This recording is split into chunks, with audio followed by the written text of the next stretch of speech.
같이 한 목소리로 읽도록 하겠습니다. 너희가 성경에서 영생을 얻는 줄 생각하고 성경을 연구하거니와 이 성경이 곧 내게 대하여 정언하는 것이니라. 아멘. 성경의 맥을 찾아서 오늘 세 번째 시간입니다.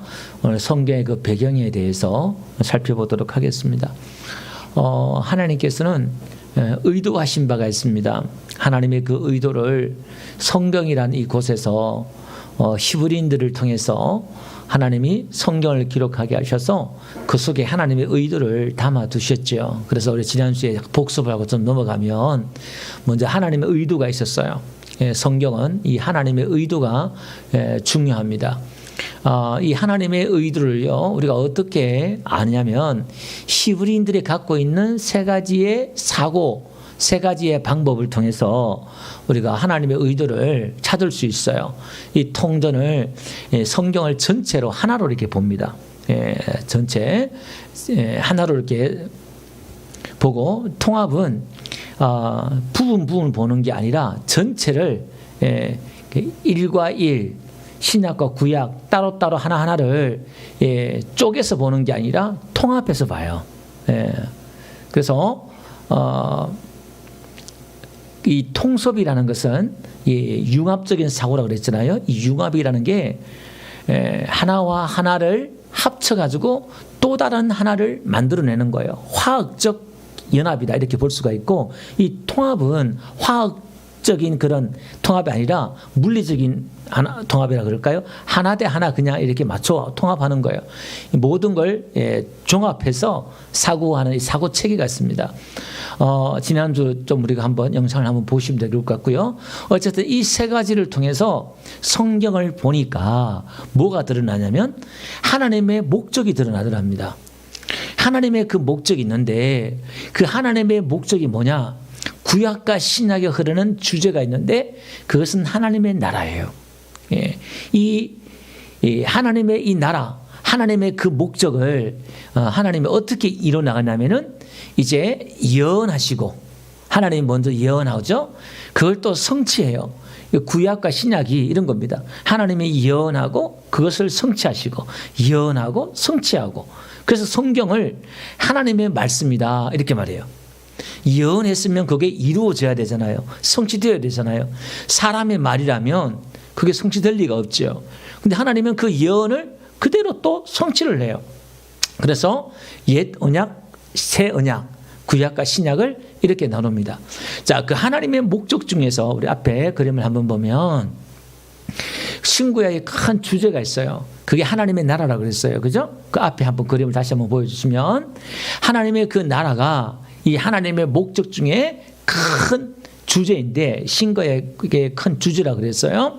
예수님도 회개하라, 하나님의 나라가 가까웠다.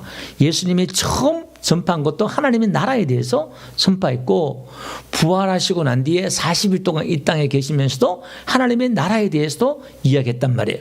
처음과 끝이 우리 예수님이 하나님의 나라에 대해서 이야기했던 것처럼 구약도 마찬가지입니다. 구약에는 하나님의 나라에 대해서 우리에게 하나님이 설명을 해주는데, 에덴이라는 곳, 에덴을 통해서 하나님의 나라를 설명해줘요. 그 하나님의 나라는 행복의 나라, 기쁨의 나라다 그 말입니다. 그게 에덴이에요. 하나님의 나라는 그 아담이 하나님의 통치를 받을 때에, 하나님 앞에 순종할 때에, 선악과를 따먹지 않을 때에 하나님이 주신 모든 걸 다 누리면서 풍요롭게 누리는 거예요. 하나님이 왕이시고 주인이시고 아담이 자녀고 백성이 되어서 거기서는 하나님의 것이 아담의 것이었어요. 그게 이제 하나님의 나라의 표본이었죠. 근데 그걸 이제 잃어버려요. 그걸 잃어버리고 이제 하나님이 방주를 통해서 또 하나님의 나라에 대해서 설명해줘요. 누구든 간에 방주 안에 들어가면 바다 위에 떠들라는 거죠. 구원을 받으라는 거예요. 그러니까 중요한 건 하나님의 그 나라 안에 들어가야 된다는 거예요. 에덴에서 아담이 떠나가 버렸는데, 에덴에서 떠나가 버렸는데 그 에덴을 회복하는 게 나중에 6장에 가보면 이제 방주로 등장해요. 그게 이제 에덴의 나라, 하나님의 나라, 행복의 나라, 기쁨의 나라를 상징적으로 설명해 주는 거예요. 아, 나라는 그 안에 들어가야 되는구나. 이걸 가르쳐 줘요. 그리고 그 문은 하나님이 닫으면 열 자가 없어요. 하나님이 열어주셔야 되는 거잖아요. 그러니까 하나님의 나라는 들어가야 되는구나. 그리고 그 하나님의 나라를 내가 또 지어가야 돼요. 방주를 짓잖아요. 하나님의 나라는 지어져 가는 거예요. 그 다음에 이 하나님의 나라는 아브라함을 통해서 우리에게 가르쳐 주는 게 가나안 땅을 약속하잖아요. 이삭과 야곱과 요셉에게 땅을 약속해요. 가나안 땅. 이 가나안 땅은 이제 출애굽기 갔어도 이스라엘 백성들이 출애굽해서 하나님의 약속의 땅 가나안 땅을 약속해요. 근데 그 가나안 땅은 아브라함 때부터 계속 약속했던 게 그 가나안 땅은 어떤 땅을 상징하냐면은 하나님의 나라를 상징하는데 그 하나님의 나라는 하나님이 다스린 나라는 환경적으로 들어가 보니까 아브라함이 들어가자마자 기근이 왔잖아요. 또 이스라엘 백성들 홍해를 건넜지만 그들이 마라의 썩물을 만나게 되고 어려움들을 겪잖아요. 그러면 하나님의 나라는 먹고 마시는 게 아니라는 거예요. 희락과 평강이라 신학이 말하잖아요. 하나님이 기껏 아브라함은 하나님의 나라 들어갔는데 흉년이 왔다? 이게 뭐지? 싶어요. 그래서 오늘 우리 신앙이 눈에 보이는 가시적인 것을 추구하고 따라가면 하나님을 우상으로 만들고 우리의 신앙과 믿음이 자라지를 않아요. 이게. 그래서 이 가나안 땅을 통해서 하나님의 나라를 가나안 땅에 들어가서는 이제 신정 정치가 이루어지잖아요. 왕이 생기기 전까지 하나님이 다스린 나라야 이렇게 하나님이 설명해 줍니다. 근데 그 나라는 뭔가 불안해 보여요. 완벽해 보이지 않고 세상 통치는 왕은 아주 완벽해 보이는데 그래서 하나님을 버리고 왕을 구하잖아요. 이게 왕정 시대를 통해서 하나님이 또 가르쳐 주는 게 뭐냐면은 하나님의 나라는 통치하는 나라야. 왕이 통치하는 것처럼 하나님의 나라는 이렇게 다스리고 왕이 통치하는 나라야. 이런 것들을 이제 설명을 해줘요. 그리고 이제 포로기에서 또 돌아오죠. 하나님의 나라는 포로에서 회복되는 게 하나님의 나라입니다. 그리고 이제 신약에 들어와서 하나님의 그 나라는 교회를 통해서 하나님의 나라를 보여줘요. 그 초대 교회는 하나님의 나라가 어떤 나라였냐면은 물건을 서로 통용하고 필요를 채워주고 서로 한 몸이 되고 하나가 되는 그런 공동체예요. 그게 천국이에요. 그럼 오늘 우리도 가정이라는 것은 물질을 서로 공유하잖아요. 그럼 교회도 영적으로 물질적으로 그렇게 완벽하게 않지만 우리가 추구해야 될 겁니다. 아, 교회라는 것이 이렇게 하나님의 나라를 이루어야 되는구나. 그저 왔다 가는 게 아니라 그럼 오늘 우리가 신앙생활을 어떻게 해야 될 것인가? 교회 생활을 어떻게 해야 될 것인가? 이게 아주 진지하게 답이 나오죠. 그래서 이 교회 생활이 녹록지 않고 쉽지 않을 수 있어요. 왜? 하나님의 나라를 이루어야 되기 때문에. 여러분 가정이 천국이지만 반대로 지옥이잖아요. 갈등과 부딪힘과 이게 많잖아요. 하나 되려니까 그만큼 힘들잖아요.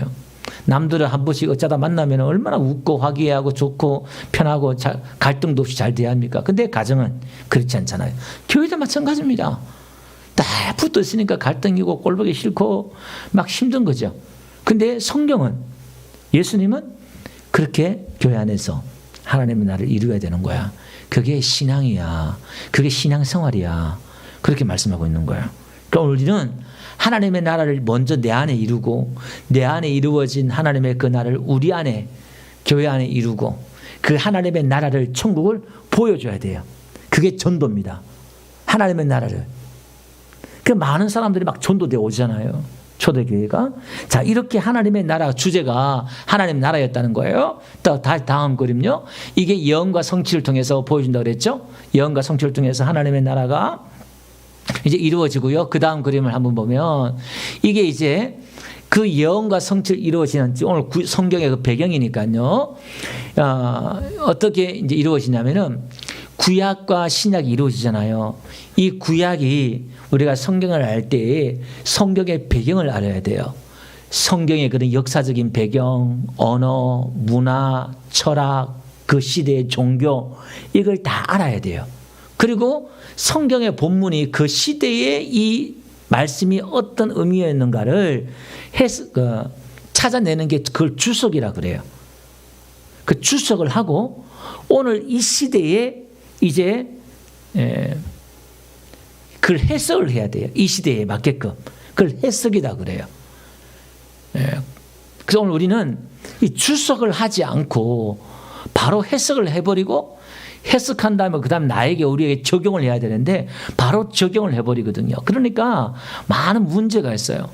저 기도하면 계시받았다 그러고 기도하면 막 영감으로 자기 느낌으로 나름대로 성경을 이야기하고 하나님의 음성 들었다 그러고 막 이렇게 나가버리니까 성경이 희한하게 자기 성경이 돼버리고 자기 하나님이 돼버리고 자기 예수님이 돼버리고 이상하게 신앙생활 믿음 좋은 것 같은데 괴물이 돼버리고 역기능적인 그런 교회요 신앙이 너무너무 많아요. 우리 한국 교회는 너무너무 많아요. 그게 신학이 약하다 보니까 그 목사 책임이에요.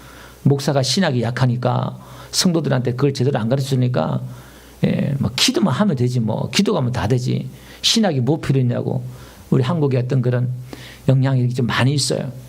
참 문제입니다 이게. 자 그래서 구약이 이제 하나님의 구약이 시작되잖아요. 창세기부터 하나님의 역사가 시작이 돼요. 하나님의 의도와 목적을 이제 구약이 시작되는데 이 구약의 시작에 그런 배경이 메소포타미아 문명이라고 그래서 수메르 문화예요. 저 아브라함이 살았던 그 지역이에요. 그 문명이 예수님 오시기 2700년 전에 그러니까 아브라함이 태어나기 한 700년 전부터 이 메소포타미아 문명이 아주 발달했어요.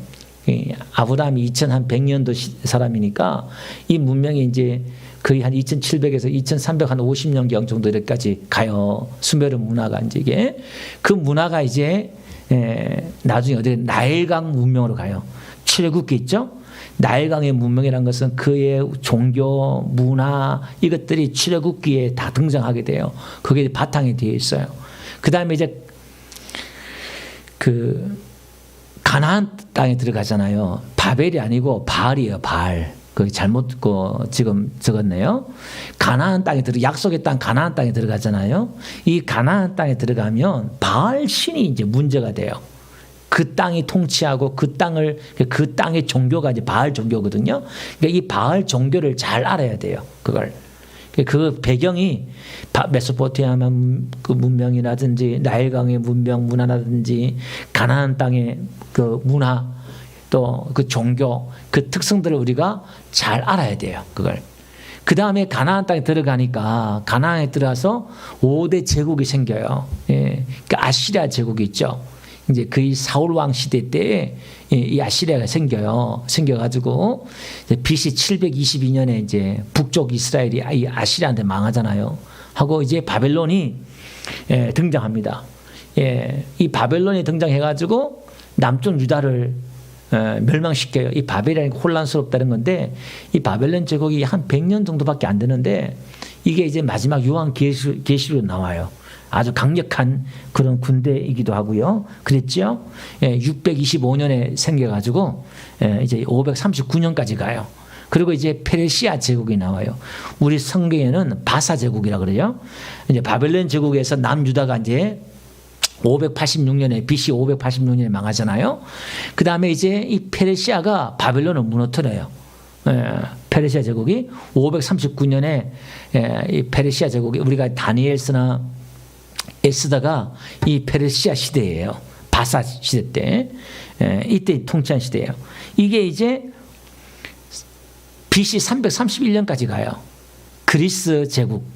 이 그리스적인 헬라 문화죠. 그리스 제국이 등장을 해요. 알렉산더 대왕이 이 시대예요. 이 세계를 다 지배해요. 이 그리스가요. 338년부터 해서 예수님 오시기 63년까지 이 그리스가 지배를 해요. 그 다음에 등장하는 게 이제 로마예요. 이 로마가 예수님이 오시기 62년 전에 로마가 세워져서 거의 AD 331년까지 이제 쭉 로마가 이제 쭉 가요. 4세기까지 이렇게 로마가 갑니다. 그런데 그 헬라 문화가 이게요. 소크라테스나 플라톤이나 우리가 지금 헬라 철학자들 우리가 지금도 배우고 있잖아요. 이 헬라 문화가 지금 로마가 그리스를 장악했지만은 문화는 그리스 문화 그 헬라 문화가 로마를 장악해버려요. 오히려. 그래서 예수님이 오시기 300년 전부터 그 다음에 예수님이 오신 300년 후 토탈 600년 이 문화가 헬라 문화의 최고의 꽃을 피우는 그런 때예요. 근데 그 중심에 예수님이 있는 거예요. 그러니까 예수님 시대가 헬라 문화의 가장 왕성했던 그 중심지가 헬라 문화예요. 그 왜 그러냐면은 신이 인간의 모양을 입고 이 땅에 태어나잖아요. 그러니까 유대 사회에는 이게 이해가 안 되는 거예요. 어떻게 하나님이 신이 육신의 몸을 입고 인간이 되느냐. 그런데 그리스도 종교, 그리스도 신화에서는 이게 가능해요. 그 당시에 신화는 신과 사랑과 사랑을 하고 뭐 이런 신화가 있잖아요. 막 이렇게. 이게 수용이 되고 용납이 되는 그런 시대예요. 그래서 예수님이 그 헬라의 배경 가운데서 성경이 신학이 기록될 수 있도록 하나님의 그 역사 문화도 하나님이 사용하시는 거예요. 그리고 이제 이 헬라 문화가 거의 AD 1000년까지 가요. 이 헬라 문화가 대단해요. 그 지금도 2000년이 지났지만은 우리가 헬라의 영향을 받고 있잖아요. 기납적이라든지 논리적인 사고, 분석적인 사고, 이범적인 따지고 분석하고 이런 거 있잖아요. 다 이게 헬라 문화거든요. 이게. 그러니까 대단한 그런 문화죠. 그래서 우리가 이런 성경의 배경을 알고 우리가 성경을 접근하고 무리식으로 접근하는 게 아니라 우리가 알고 성경을 좀 이렇게 접근하고 배워야 되겠다라는 겁니다. 그래서 성경을 그냥 막 묵상하고 기도하는 것도 좋습니다만은 이런 배경이나 이런 역사적인 어떤 뜻을 알고 성경을 좀 우리가 해석했으면 좋겠다 하고 오늘 간단하게 좀 말씀을 정리했고요. 우리가 에클레시아, 이 교회란 말이 예수님 당시에 1세기 당시에 에클레시아란 말이 어떻게 형성이 됐냐면요. 그 그리스 문화, 그리스 시대의 그 문화나 소아시아, 지금 터키 지방 있죠? 터키 지방, 소아시아 지방에서 에클레시아 이렇게 했을 때 이것은 어떤 의미로 그 당시에 사용됐냐면은 시민들의 문제를 해결하기 위해서 그들이 시민총회를 만들었어요. 시민총회. 그 에클레시아가 그 단어에서 가지고 왔어요. 불러내다 뭐 이런 뜻이 있지만 그런 문제를 해결하기 위해서 오늘 말씀을 정리 한번 해볼게요. 오늘 저와 여러분들이 앞에서도 잠깐 언급했습니다만은 오늘 우리가 교회 생활을 한다, 신앙 생활을 한다, 이런 의미는 와서 예배드리고 기도하는 것도 중요하지만 오늘 우리 안에서 하나님의 그 나라를 이뤄 나가면서 이 공동체 안에서 오늘 저와 여러분들이 이 문제들을 우리들의 이 문제들을 어떻게 해결해 나갈 것인가. 예수를 통해서 구약에는 야훼 하면 인생의 모든 문제의 답이 야훼였어요. 오늘 우리의 인생의 모든 답은 예수님인 줄 믿습니다. 이 예수님이 뭔지, 예수님의 뜻이 의미가 뭔지, 하나님의 나라가 뭔지, 예수님이 뭐 때문에 죽으셨고 예수님이 지금 우리 교회에 무엇을 세우려고 하시는지, 우리 교회에게 나에게 향하신 하나님의 그 의도와 목적이 뭔지, 에베소서 말씀했던 것처럼 우리가 하나님의 성전으로 교회가 다 지어서 간다고 그랬잖아요. 그죠? 오늘 하나님의 그 목적이 나의 목적이 되어야 될 줄 믿습니다. 그러면 오늘 나의 목적은 어떻게 하면 교회에 나와서 예수 믿어서 기도해서 내 인생의 여러 가지 문제를 해결하는 것도 중요하지만 그것이 내 신앙의 목적이 되어서는 안 되고요. 오늘 하나님의 그 목적이 나의 목적이 되어야 될 줄 믿습니다. 그래서 하나님께서 의도하는 하나님의 나라라고 그랬잖아요. 그죠? 하나님의 나라는 뭐가 있어야 되느냐? 왕이 있고 백성이 있고 땅이 있어야 되잖아요. 하나님이 통치하는 거예요. 그래서 우리가 앞으로 출애굽기도 강해 우리가 배우겠습니다만은 신의 산 언약의 핵심은 뭐냐면 율법도 주지만 그 신의 산의 언약의 핵심이 뭐냐면 나는 너희 하나님이 되고 너희는 나의 백성이 되겠다. 이게 언약의 핵심이에요. 그게 하나님의 나라예요. 하나님이 나의 하나님 되겠다. 야곱도 고백했잖아요. 내가 돌아오게 하면 하나님이 나의 하나님 될 것이요. 아브라함도 나의 하나님 그렇게 말하잖아요. 나의 하나님, 나의 주라는 거예요. 나는 그의 백성이고 그 통치 아래 들어가는 거예요. 그 다스림 안에 들어가는 그게 순종이고 최고의 믿음이다 그 말입니다. 그래서 오늘 교회를 통해서 우리는 순종을 배우면서 또 우리 그리스도 몸 안에서 하나 되기 위해서는 순종밖에 없어요. 성김과 순종을 통하지 않고는 우리 몸이 한 몸이 될 수가 없고 하나님의 목적을 이룰 수가 없어요. 그거 불가능한 겁니다. 내가 이룰 수 있는 게 아니기 때문에. 그래서 철저하게 이해가 되지 않고 내 논리에 맞지 않더라도 순종하면서 하나님의 말씀에 순종하면서 그 하나님의 통치 아래 들어갈 때 그게 때로는 불편하고 구속인 것처럼 탕자가 아버지 집에서 너무나 구속받는 것 같고 통치받는 것 같고 자유가 없는 것 같고 그래서 집을 나갔잖아요. 재산을 다 모아가지고 다 나갔잖아요. 자유를 찾아서 꿈을 찾아서 나갔잖아요. 근데 쌍거지가 되어서 돼지 쥐염 열매도 못 먹는 그런 거지가 되어서 아버지 집에 돌아오잖아요. 그러니까 아버지 집에 돌아오니까 모든 풍족한 것이 다 자기 것이 되는 거예요. 오늘